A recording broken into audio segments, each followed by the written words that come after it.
everyone, and welcome to New Consciousness Review.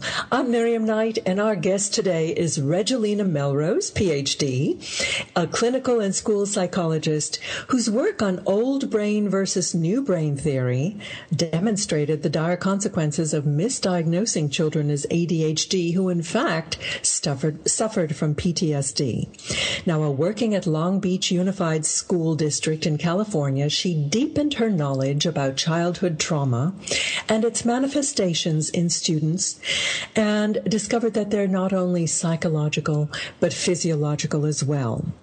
She created a number of resources and books to teach basic knowledge of stress and trauma and their impact on the brain, as well as the do's and don'ts of helping stressed or traumatized children and adults. Today we discuss her newest book, a very useful book called The 60 Seconds Fix, the Brain-Changing Toolkit that stops unwanted habits and starts surprising joy. Welcome, Dr. Reggie. I am so happy to be here, and thank you for a beautiful introduction. That was so well said, all of what you said there. Thank you.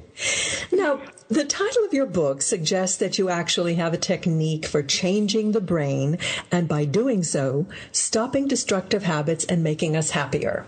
Who could ask for more? But how did you arrive at the 5 steps included in the 60 Seconds Fix?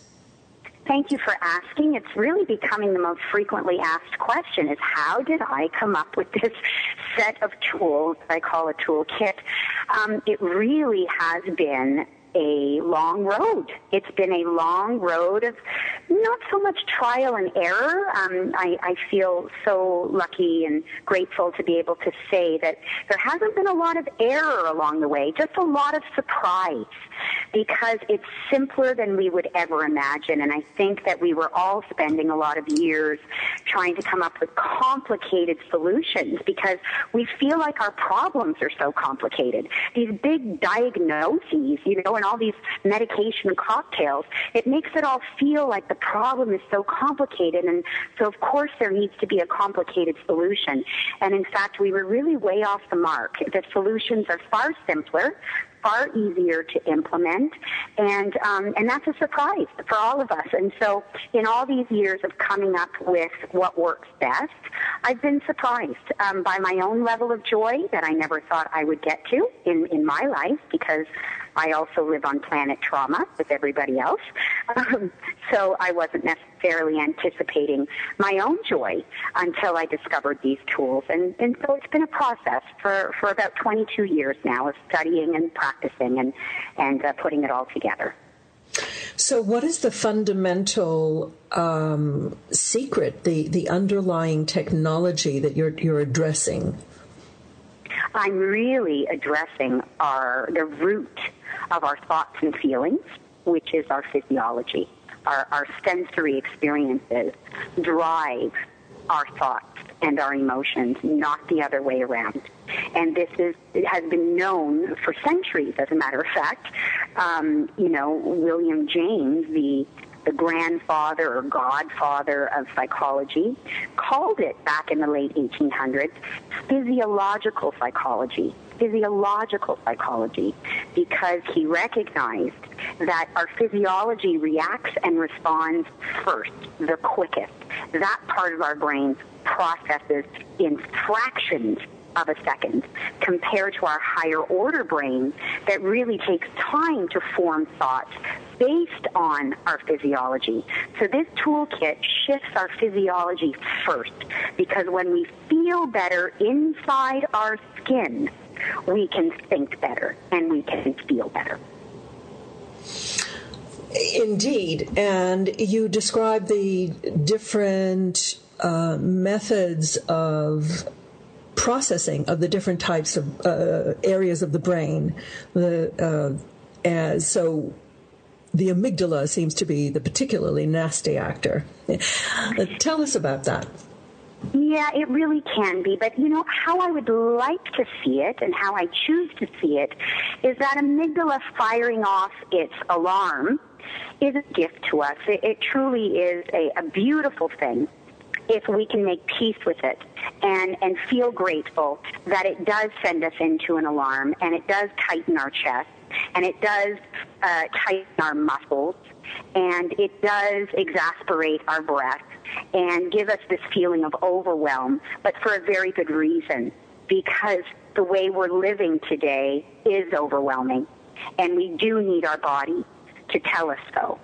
And we do need to start listening to our body when it says, please stop, please slow down, please take 60 seconds, please ground, please breathe differently, or we're going to end up in the emergency room. And this is a gift, and it does come from that amygdala inside the limbic brain, which is our emotional brain, and it lets us know that we need to do things differently. Now, I assume that you're talking about the stress response. Now, people are not stupid. You know, we muddle through life one way or the other. And we, each in our own way, develop coping mechanisms that you very humorously point out as the different addictions that we have. I want to put in parentheses for our readers that the book is a delightful read. Dr. Reggie has a really wicked sense of humor, close parenthesis. So getting back to the coping mechanisms, why should we replace them? You know, we're kind of muddling through. What will the 60-second fix do that they don't do? Is the 60 seconds fix will surprise you. This is why it's in the title. With the level of joy and freedom that you can live in. We are muddling through. Does that sound good to you? I don't know. When I hear we're muddling through, okay. But for those of us who might believe that we have one time around, you know, I'm not sure muddling through is exactly what we want to do. And I'm not sure we want to be modeling for our children muddling through. I don't think that's what we want for our kids. You know, I'm boldly going to say that I want us to want it for ourselves. But if you can't love yourself enough to have a higher quality of life for you, I want you to model it for your kids. And I don't want my son muddling through. And I happen now, through the effects of 60 seconds, to love myself enough that I want more. I want more. I want a deeper, more genuine connection with myself, with my son, with my friends, you know, with the people in my life, with my audiences and my clients. That's what the 60 seconds fix does. It gives us a way to be here now, feeling good in our skin. The other stuff that I have, you know, partaken in quite willingly, all that other stuff that we do to cope really disconnects us. If not immediately, and a lot of it does disconnect us immediately from the people we love and from ourselves, eventually that disconnection can get quite serious. And we can lose relationships and jobs, and it's, you know, it's too high of a price to pay for us to have temporary, immediate relief from this behavior we engage in to cope. I want us to transcend this. The 60 seconds fix is so much deeper and transcends those temporary fixes that really don't change the physiology. I want your physiology changed for good. Okay, just give a few examples of some of the temporary fixes that you're referring to. Well, let's see. There's vodka. There's gambling and shopping. You know, we just happen to find ourselves at the mall quite regularly, spending money we might not have. You know, there's video games, which I have to tell you, I get my clients off methamphetamines a lot quicker and easier than I do video games. So this is very, very, very real and serious, I believe, because it's disconnecting us from the people we love and from ourselves. You know, this is it's a big concern of mine. It really is, and we're in a trance. You know, we're numb, we're shut down, we're out of our bodies, we feel spacey, we get to the fridge, we don't know how we got there, we don't know what we're looking for in the fridge. We drive home and we don't know how we got there. Our kids are standing in front of us and we're hearing maybe every fifth or sixth word that they're saying, and they feel that. My son will say to me, and he, so beautifully reminds me to do my 60 seconds, because he'll say, Mom, you're staring off into space again. Mom, can you hear what I'm saying? Like he'll see me in my overwhelm and my body's natural response to, dissociate and go spacey and not be present for this person who so depends on me. Okay, so tell us a bit about the 5 steps. How do these get us back in touch with ourselves? Okay. What's happening with the stress response right now? The way we're all living our lives, the very normal experiences we've all had, which involve trauma and involve, a lot of pressure and a lot of stress. What this does to our brain, either very quickly from one searing traumatic event, it can change our brain, or from that, regular dose of high stress and pressure. Eventually, the change in the brain is this: that our thinking, more rational, empathic, social brain gets hijacked by our lower order brain that becomes solely focused on getting through this moment alive, just getting through this moment of overwhelm, just doing whatever it takes right now to feel better right now. What can I do? It's a survival place, and that survival place is really keeping us from being able to use our higher order brain that can make really good decisions. So the 5 tools are designed to soothe the amygdala that drives the survival brain, that lower order brain, into being really, competitive, urgent, criticizing, punishing, all those places that we go to when we're in a survival mode. That's driven by this amygdala that's sounded off its alarm. I'm in overwhelm. I'm pressured. I'm feeling too much stress. I'm traumatized. I'm, all of these things. That has to get soothed and calmed so that the higher order brain can come back online. And that's exactly what these 5 tools do. The 5 tools very, very quickly. And the fact that it's called the 60-second fix is because this is tried and true. This is evidence-based, where we've been testing. Can we really feel that kind of a physiological shift in 60 seconds? And from all the research now, the answer is an astounding yes.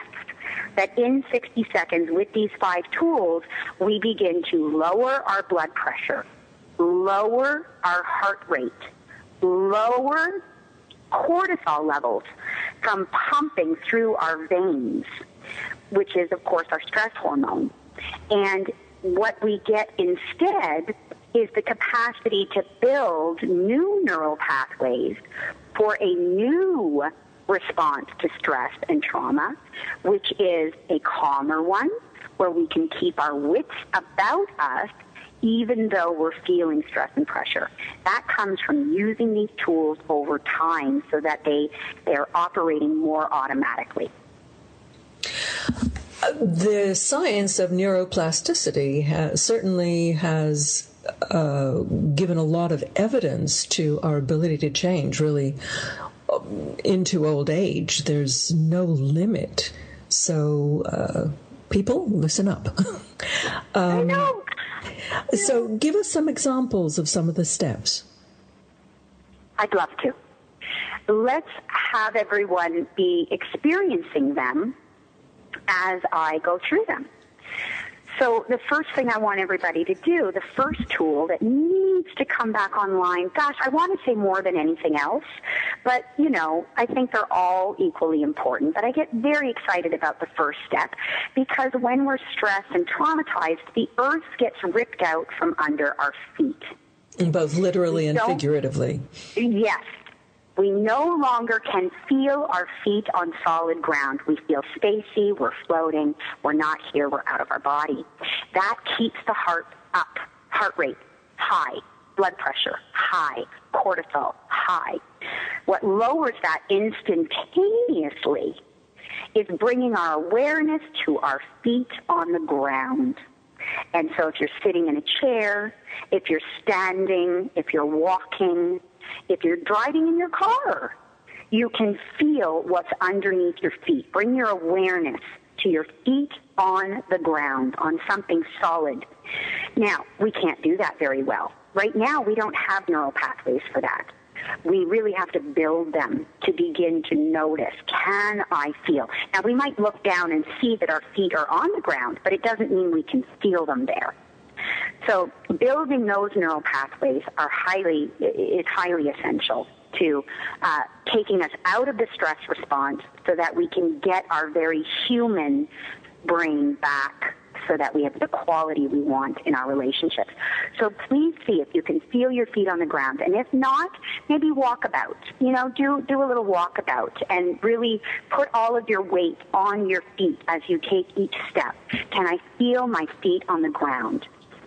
And if you can't, wiggle your toes, and that helps. This is what armed servicemen and women are taught before they go into any kind of battle.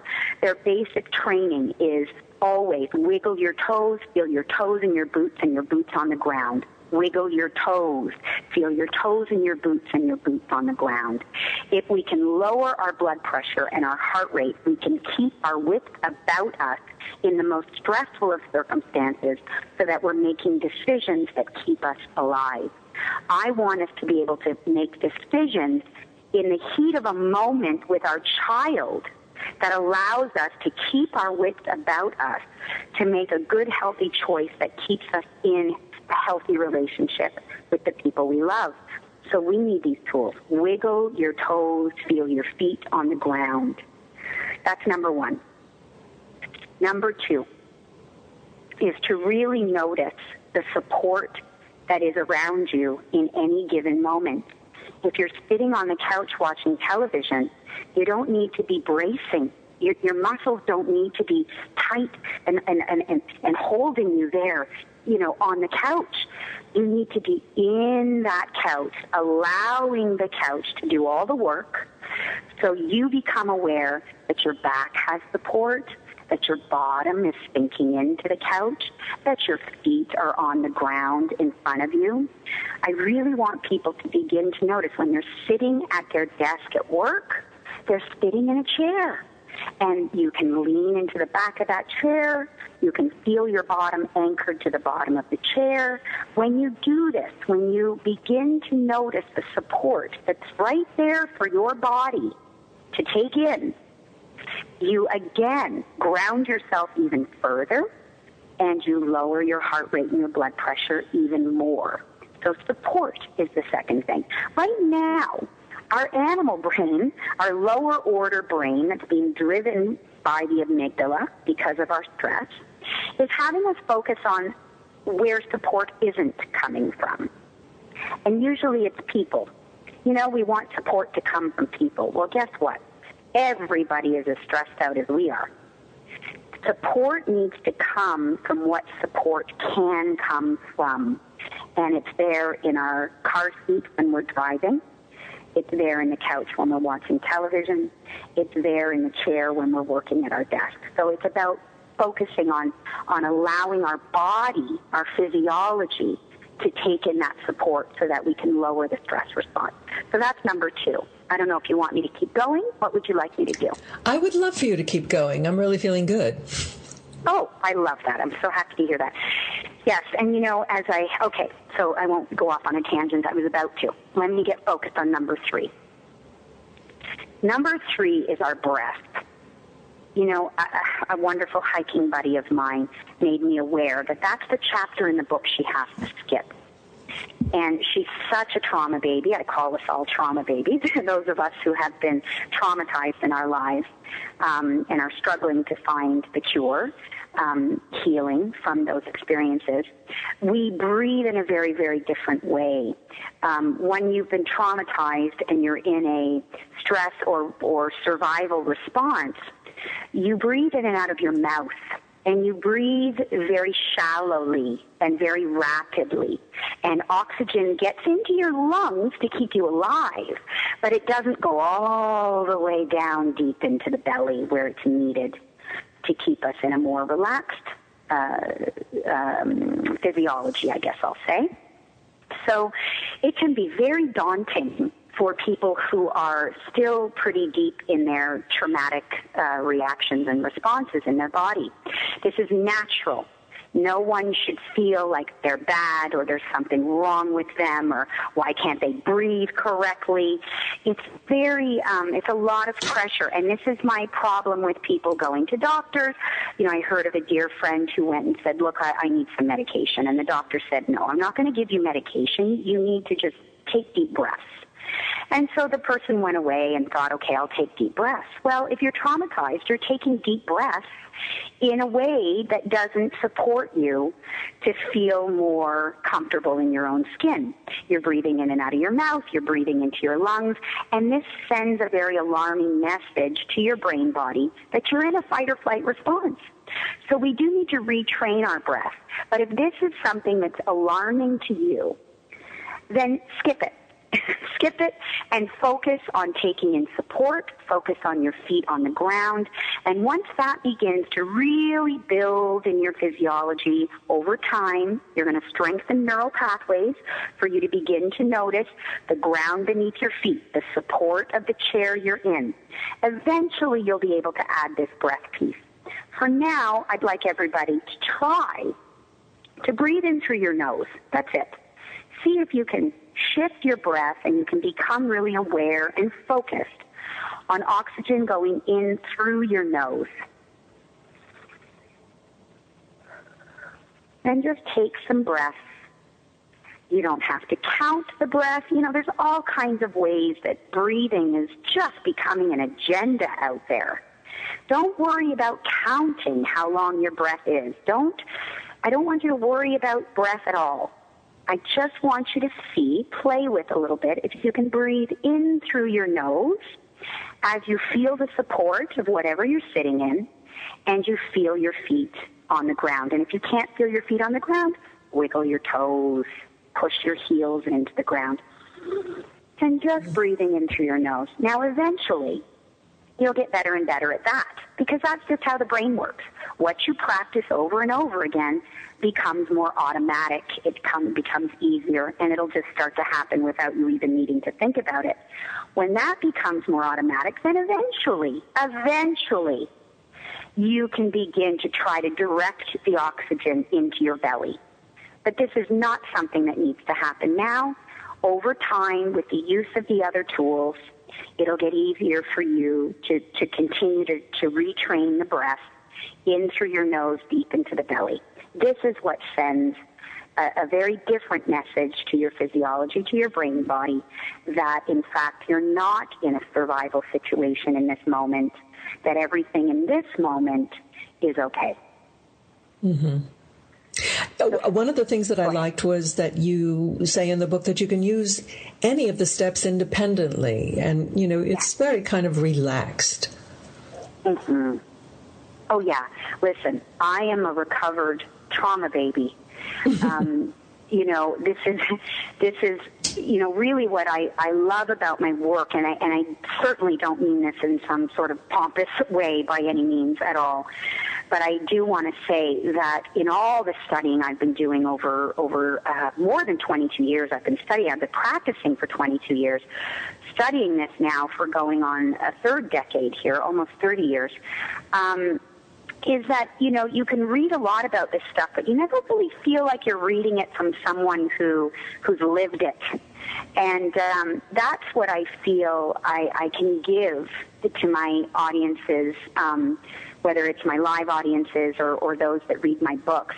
This is about me. And I know not to give me an agenda that there's a right or a wrong way of doing something. Because, boy, the trauma baby goes straight to, I'm wrong, I'm bad, I can't get it right, never mind, I give up. There's no agenda here whatsoever. And it's about playing. It's really about playing and becoming more aware. That's interesting. I don't breathe in through my nose. Okay. No judgment, because with compassion, it makes perfect sense to me that I would be in a survival mode. So that's been a gift to me. I'm alive today because of that survival mode that I've been able to go into in my brain body. And so with love for myself and compassion, I just play with doing it a different way and trusting the neuroscience that the more I practice with love, because I'm imperfect, the more automatic it will become inside of me. And that's what I really want people to know. So yes, you can use any one of these tools, and eventually they'll all start to kick in over time. Now, one of your tools is a visualization that's similar to meditation. How would you describe the difference between meditation and the 60 Seconds Fix? I'm so glad you asked that, because this really is not meditation and is not meant to be meditation. I say that because the word meditation really connotes a whole lot that, again, many of us get triggered by. A trauma baby is going to sit and meditate. Are you kidding? We can't sit still. If we sit still, we die. So we don't sit still. We stay on guard is what we do. So the idea that we're going to meditate is very threatening. This is about getting grounded in a way that helps you to feel more comfortable in your own skin. And when that happens, you can focus better. This is what all the research is showing. You can focus better, concentrate more, get it right the first time instead of having to redo things over and over again because you weren't quite there the first time you were doing it. It allows us to be really present. So yeah, I just really want to make that point. The visualization is to aid in becoming more grounded. So I like visualizations of imagining that there are roots growing out from the bottom of your feet that are really allowing you to get securely planted to Mother Earth that's so solid and really just wants to give us stability under our feet. That would be one, because it aids in us getting more grounded, which instantaneously lowers our blood pressure. I like the idea, if that doesn't feel good, that's something that you imagine you're standing down at the tide of the beach, and every time the water comes up and tickles your toes, you sink just a little bit more into the sand, and you can imagine yourself feeling more and more sunk into the sand, just a little bit, not too much that feels alarming, just the right amount so that you can feel more securely planted. Those are some visualizations I like to use. I use visualizations of containment, that we're inside a force field that's protecting us and creating a boundary between us and everything else out there that feels so overwhelming to us. So there are different visualizations in the book, and that is our fourth step. It is nice to visualize that we are in a beautiful spot in nature, because nature very powerfully, triggers something called the parasympathetic nervous system, which is the branch of our autonomic nervous system. It gives us a calmer feeling inside. And so nature does that beautifully. So if people have a spot at the water or on a mountain or in the woods, this is a beautiful visualization to have as well while you're using one or more of the other tools. You mentioned about meditation, kind of wiggling and not being able to sit still. I noticed that you use this with great effect with children who are not exactly known for their ability to avoid wiggling. Oh, You know, I just had some of my kids here today. You know, every day it's such a blessing. There's emails in my inbox, or, you know, my clients coming to the couch, and you know, just getting to hear these beautiful stories. I was just on Skype with a client that lives on the other side of the country, and she's 9, you know, and she got on Skype today to say, you know, I'm getting better grades. I'm getting better grades. I use the 60 seconds before I take my test now. She said, I'm sleeping. Can you believe I'm sleeping, Dr. Melrose? And I said, oh, yes, I promise. I can imagine that you're sleeping, because when I was her age, I was also an insomniac and never thought I would get to sleep. And I honestly, it's very emotional for me, you know, to get that feedback from these children that just never think that they're going to feel peace inside of them, and it comes to them through 60 seconds. It's very, very humbling indeed. Yes. Mm-hmm. Now, the last step is what you call noticing, which I find really quite fascinating, because at the beginning of your talk, this interview, you were talking about how dissociated we are from everything around us, how we actually try to insulate and isolate ourselves from the threats and the environment. But noticing is actually reaching back out and seeing, reconnecting with ourselves. So expand upon how we go about that, because that sounds to me like a really powerful step. Yes.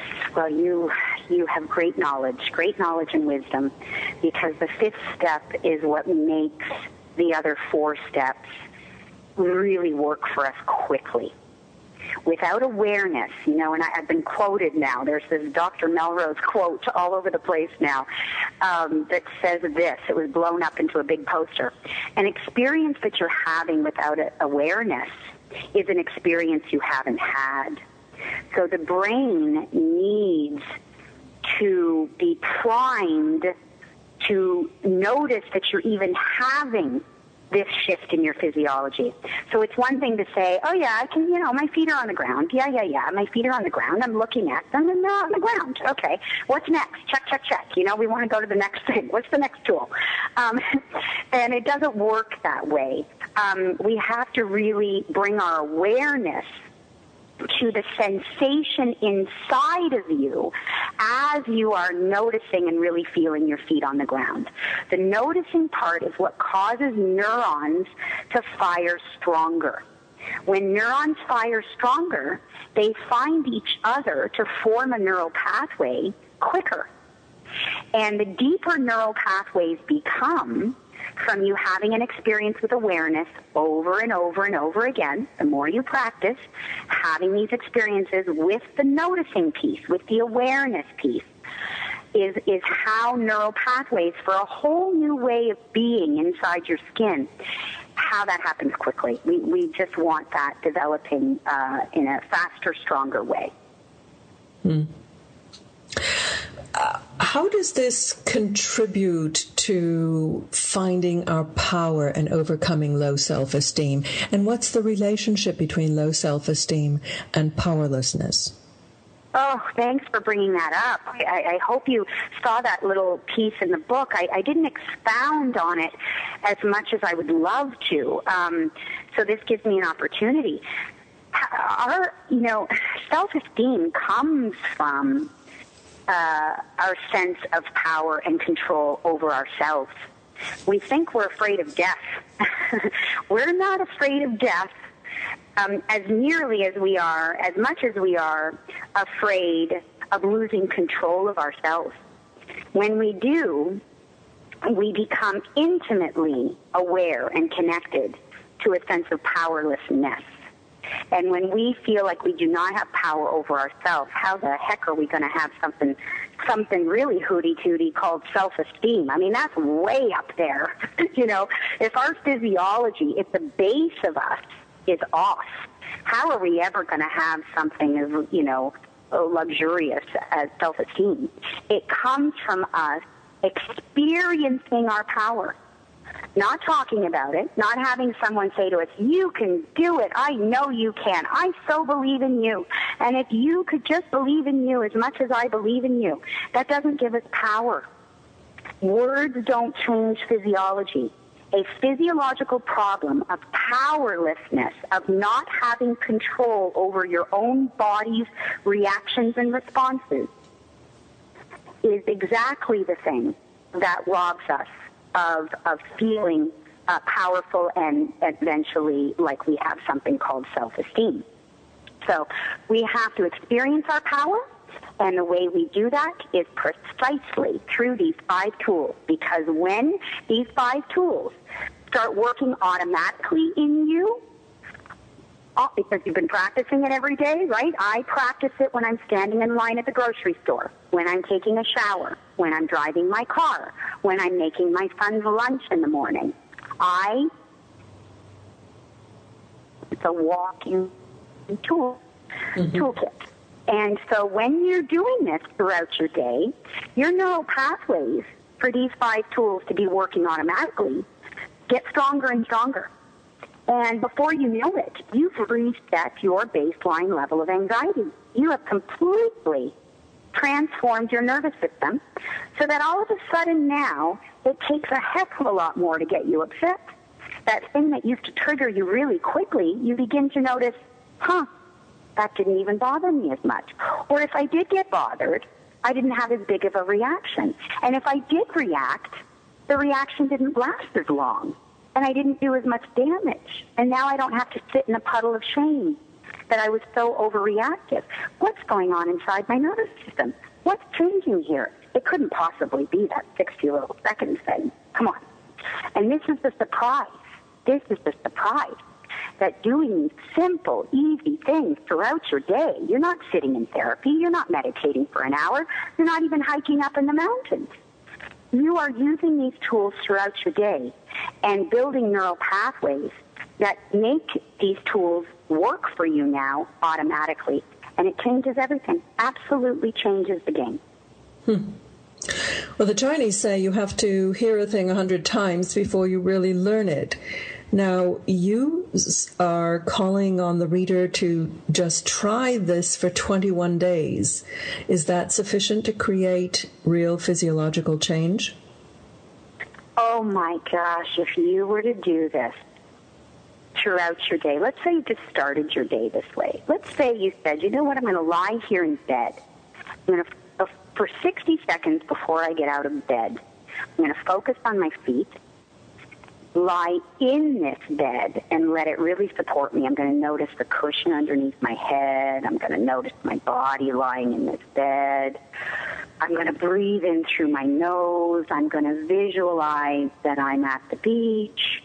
And if you did that for 60 seconds before you put your feet on the ground, then, of course, I would love it if you put your, slide your feet down to the ground there before you get out of bed and say, okay, and I can even feel my feet on the ground now. If you were to just do that every day for 21 days, there's no way that those neural pathways are not going to have begun to be built in a really powerful way. You can't stop neural pathways from forming. If you're having an experience with awareness, you are changing your brain. There's no stopping it. Well, of course, the converse is also true. So every time you have these negative thoughts, you're building the same opposing neural pathways. So yes, and thank you for bringing that up, because it really gives me a chance to say, if you're in talk therapy and it's not working, if you're calling your friend to vent and you're noticing that, gosh, I get off the phone, do I even feel any better? If you're focusing on negative thoughts, past tribulations, any focus that you have, it deepens in your brain body. And it really keeps it alive in your physiology. It keeps your heart rate up and your blood pressure up and your cortisol pumping. So as much as we want to believe that venting helps or talking about it helps, it's really becoming more and more clear that it doesn't. It doesn't. It keeps that physiology alive, that really detrimental physiology alive. And so we do have to practice some good cognitive therapy techniques like thought stopping. We do have to find a way to shift out of thought back into sensory. And that's what these tools are all about, is notice that thought you're having, become aware that you're having it, and shift, say, okay, I can hear that thought. Let me use it as a cue. Let me use it as a cue to notice if my feet are on the ground or not. Oh, my feet. Let me see. Yeah, okay, my feet are on the ground. And you'll begin to breathe deeper and shift yourself out of that thought, because we want to unwire the automaticity that we have to go to the negative thought. But it's a little tedious work. It can be a little tedious, but the payoff is so tremendous. It's really creating new habits, new habits of thought, as well as new neural pathways. So, absolutely, very fascinating. Dr. Reggie, what is your website? How do people find out more about your other work and the book? You know, the best place to go, I think, the most comprehensive site would be drmelrose.com, just drmelrose.com, drmelrose.com. You can find my whole body of work there, my blogs, that give tips, some links to media that I've done, and reviews of my trainings and my work. So that's a good place to go. I do have a web page for the 60 Seconds Fix. It's called the 60secondsfix.com, and that's with 60, the numbers, the 60secondsfix.com, and that's possible. You can view some video there of, people talking about how the 60 seconds has changed their life. Mm-hmm. So that's nice to view. And all my stuff, a lot of my stuff, I guess not all of it yet. I'm working towards my body of work all being available at Amazon.com, but quite a bit of my work is available also, where books are sold online. Mm-hmm. Great. Well, I really commend this book to our listeners. It's The 60 Seconds Fix by Dr. Regalena Melrose. Dr. Reggie, thank you so much for being with us today. I appreciate it very much. You have a beautiful day. Thanks.